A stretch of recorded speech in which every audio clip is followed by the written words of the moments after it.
Ernest Jones Jr. struggled in his Seahawks debut to keep up in coverage.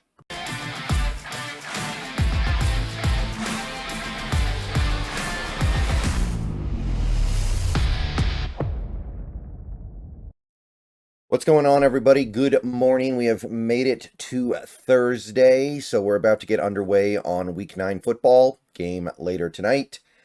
So we've got some stuff to do today. You guys know what we like to do at about this time every week. We talk about the pass coverage. Who is giving up what? Who are we actually watching get picked on? And who is holding up fairly well given the circumstances? That's what this segment's all about.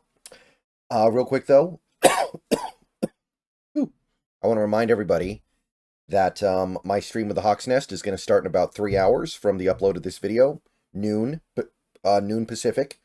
We're going to talk about the Bills game, going to talk about this upcoming Rams game. Stop on by in the stream, say stuff in chat, have fun. It's going to be live on both of our channels. You guys know what to do, and we'll go for as long as we can go. So, let's get to pass coverage now. Linebacker, it was mixed, right? Now, Jerome Baker's gone, by the way, so nothing's going to change up here for the rest of the season. He's off the team. Dodson got picked on a little bit. It was not a great day. It was 5 targets and, 5 completions. Not massive yardage, 39 yards, but you're not thrilled with 39 yards on 5 targets from a linebacker. It's okay, right? It's, again, almost all yards after the catch. In fact, his air yards actually went down from last week because all these targets are behind the line of scrimmage, and we're not doing a very good job handling those plays. Look at all this yak. I mean, look at the yak that Jerome Baker had.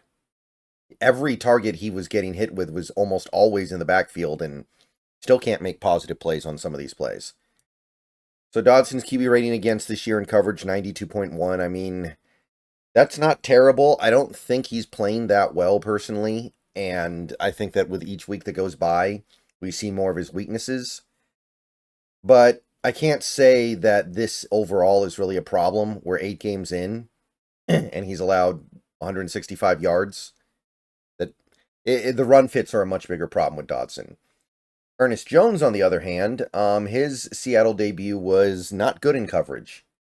Got targeted 6 times, 5 catches, 66 yards. He looks a little slow out there. He doesn't look like he's going to be able to keep up down the field. It was mostly air yards, so it wasn't like short passes where a player just breaks free. And 112.5 QB rating. So not a good start, but obviously we're going to give this some time to play out. Nothing for any other linebackers. Boye Mafe got targeted once, gave up. I think it was a 12-yard completion. Yes. So not meaningful, really. But Boye Mafe now allowed 3 completions on the season. 109.7 QB rating against. But again, there's not much to say about it. It doesn't really mean anything. Mafe's current deficiencies in the pass rushing department are a much bigger concern. Okay, so that gets us to the real stuff here, the juicy stuff, because none of the other edge rushers got targeted. We're getting to the cornerbacks, and, I mean, PFF had it at being not very good for Witherspoon. I don't think PFR is going to be much nicer.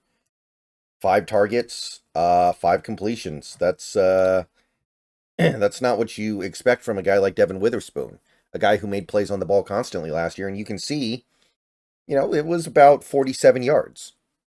So they made hay on Devin Witherspoon, and this isn't even talking about his missed tackles. I think he had 3 in this game, and that's very much not like him either. So I think it's fair to call this a sophomore slump.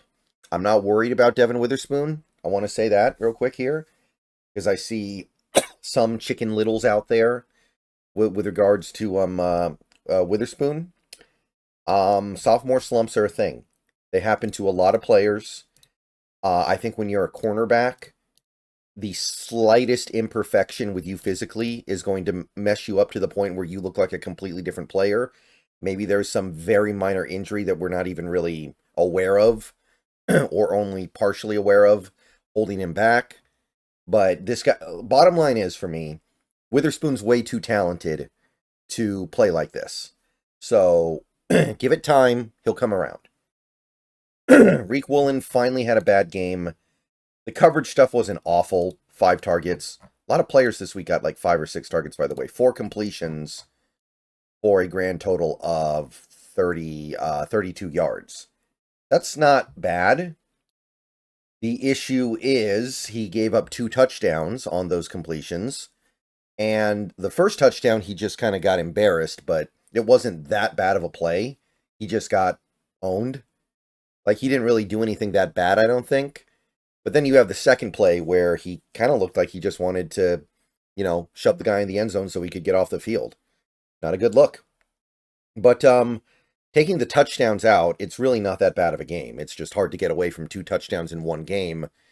Still having a really good season in coverage. 66.7 QB rating against with 2 touchdowns, pushing that number up. Meaningful. Trey Brown didn't play. Nehemiah Pritchett, I think there was something left over from last week that I forgot to add here. I added a target and completion here from the, I think, Atlanta game, if anyone's wondering why that number changed. And Josh Joby, man. Josh Joby, 5 targets. I think it was 3 completions. So, in that regard, he actually did pretty well, and in some ways outplayed our starters. And also, while we're at it, Joby came away with the interception, so he now actually has the lowest QB rating against of any corner on the Seahawks right now, 41.7. Now beats out Artie Burns by a nose. And with Woolen's 2 touchdowns he allowed, he's now back up here. Problem being, of course, that on those 3 completions, the Bills got about 81 yards. So big plays. Big plays are going to kill you and wipe away some of the good things he did. And he did do some good things. But Josh Joby, at the end of the day, he's just not as good as other players we have on this team.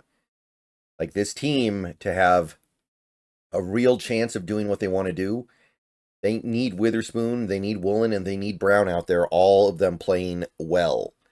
And that's the formula right now. I don't think that Josh Joby's going to go in there and save us because Trey Brown's forgotten how to play football, Okay, that's it for the cornerbacks. Let's do the safeties now. It wasn't a lot this week, honestly. Julian Love got targeted a few times. 4 times.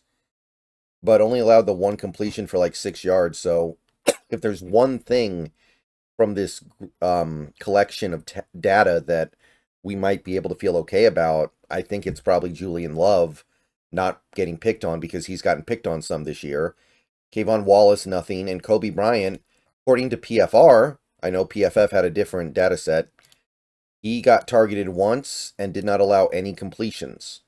And I don't know if I think that is entirely accurate, but I do think he played well, so I'm not against it either.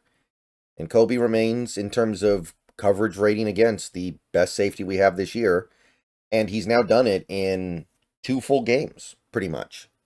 Actually looked decent, so maybe there's something going on here. I don't know.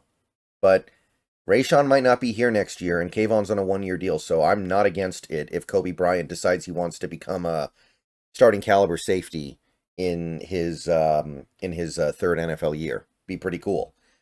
All right, that's it for Pass Coverage Thursday. Let me know what you guys think. Hawks Nest stream at noon Pacific. Be there. We're talking all about this Rams game.